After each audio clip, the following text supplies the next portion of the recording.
Coucou tout le monde, j'espère que vous allez bien. Aujourd'hui, je m'apprête à tourner une vidéo qui va, je pense, être la plus pénible pour moi à tourner de toutes celles que j'ai pu faire jusqu'à maintenant, puisque je vais aborder un sujet qui ne m'enchante pas du tout, mais qui pourtant est très important, c'est pour ça que j'en parle. C'est l'article 13. Je sais pas si vous avez vu sur YouTube ou même sur les autres réseaux sociaux depuis quelques temps, on voit pas mal de choses émerger quant à cet article, et dans cette vidéo j'ai décidé de vous expliquer précisément de quoi il retourne et pourquoi justement je fais cette vidéo aujourd'hui. Donc c'est parti. Donc pour essayer de vous donner l'information la plus précise à ce sujet, il y a une loi européenne qui a été votée il y a quelques semaines. Donc ça y est, c'est fait, mais c'est pas pour autant qu'on peut pas faire bouger les choses, qui est censée mieux protéger les droits d'auteur, parmi laquelle on peut trouver l'article 13. Donc le fameux article 13 qui fait autant parler de lui. Et là vous allez me dire, mais attends la loi, si elle nous protège mieux les droits d'auteur, c'est plutôt une bonne chose, non? Non. Parce que cet article 13 va avoir des effets très néfastes sur ce que vous connaissez d'internet aujourd'hui. Pour vous donner un ordre de grandeur, les effets néfastes de cet article 13 sont tellement importants que la PDG de YouTube en personne, Suzanne Wojcicki, excusez-moi si j'écorche le nom, a été demandée aux internautes elle-même, publiquement, de parler de cet article 13. Donc concrètement, qu'est-ce que c'est? C'est un article qui concerne tous les sites qui hébergent du contenu, que ce soit Facebook, YouTube, Twitter, Snapchat, Instagram, SoundCloud, Deezer, etc.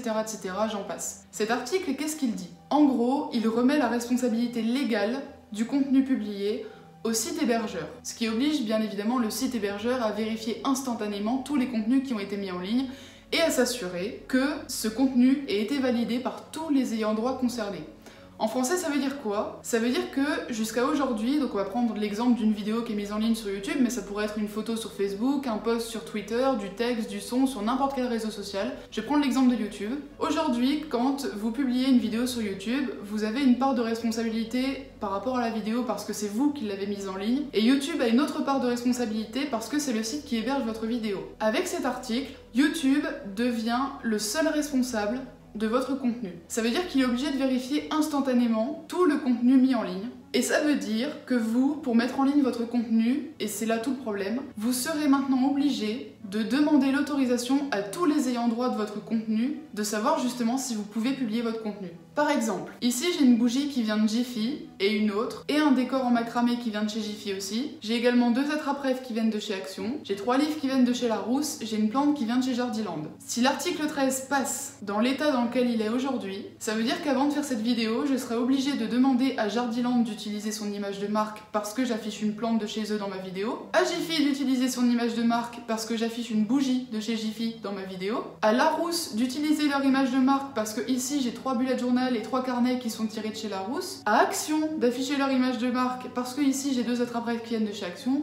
Bref, vous l'aurez compris, c'est une perte de temps et une paperasse pas possible. Prenons l'exemple d'une chaîne gaming, à chaque vidéo, le créateur sera obligé d'appeler Nintendo, Sony, Microsoft pour savoir si il ou elle a le droit de faire un gameplay sur le jeu. Les conséquences seraient que si demain un jeu sort, vous n'aurez pas la vidéo tout de suite de gameplay, vous l'aurez des semaines, voire des mois plus tard, le temps que YouTube vérifie. YouTube ne peut pas être sûr à 100% que tout le contenu de la vidéo a été vérifié et validé par ses ayants droit. Du coup, si il manque à votre vidéo ne serait-ce que l'autorisation d'un seul ayant droit, c'est sur YouTube que retombe la faute. Bien évidemment, la PDG de YouTube, Suzanne Wojcicki, a dit qu'elle ne pouvait pas prendre de tels risques. Donc qu'est-ce qui va se passer? Eh bien YouTube va tout simplement bloquer les vidéos qui ont été mises en ligne. Pour vous montrer un petit peu ce que ça représente, dites-vous bien que sur un site comme YouTube, il y a 400 heures de contenu qui sont publiés chaque minute. Il est donc impossible pour YouTube de vérifier instantanément toutes les vidéos mises en ligne.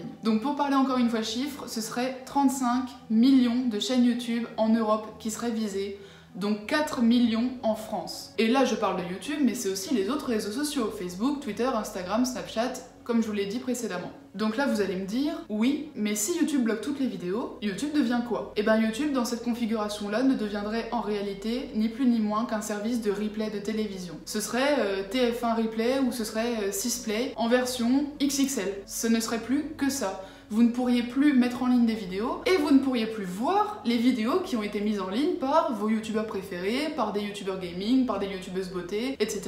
parce que justement, il y aura ce problème de droit d'auteur qui se posera. Donc voilà pour cet article 13, j'ai essayé d'être la plus complète et la plus objective dans cette vidéo. Malgré tout, maintenant je vais quand même vous donner mon avis. Personnellement, je pense que l'idée de vouloir toujours plus protéger le droit d'auteur est quelque chose de très honorable et très compréhensible. Ceci étant dit, l'article 13 va avoir des effets très néfastes s'il passe dans l'état dans lequel il se trouve aujourd'hui sur ce que peut représenter un réseau social, et je pense que justement il a été fait par des gens qui n'ont aucune conscience de la place que prennent les réseaux sociaux aujourd'hui dans notre société. Si ils font passer l'article 13 dans l'état dans lequel il se trouve aujourd'hui, ils vont tout simplement rompre la liberté d'expression dont on a toujours disposé sur internet, et moi personnellement je suis pas d'accord avec ça. Il y a une pétition qui s'est créée, il y a un hashtag qui s'est créé qui s'appelle Save Your Internet que je vous mets juste ici. Il y a une pétition qui s'est créée, je vous ai mis le lien en barre d'infos, je vous invite vraiment à aller la signer. C'est vraiment important si vous voulez continuer à regarder les youtubeurs que vous aimez, à supporter les gens que vous aimez, à laisser grandir les petits créateurs de contenu, à donner leur chance à tout le monde, à permettre à tout le monde de s'exprimer comme il l'entend, faites-le.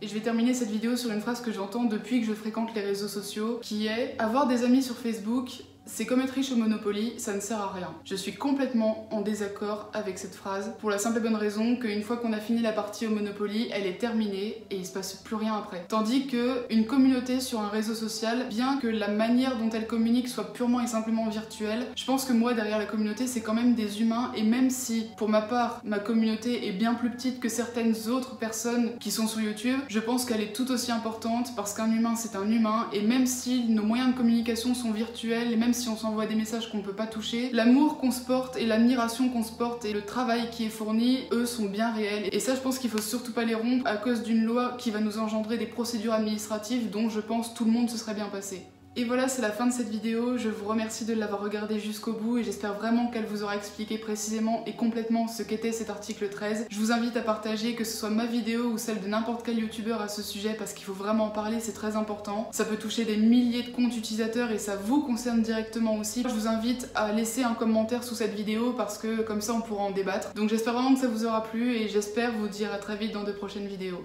Bye bye.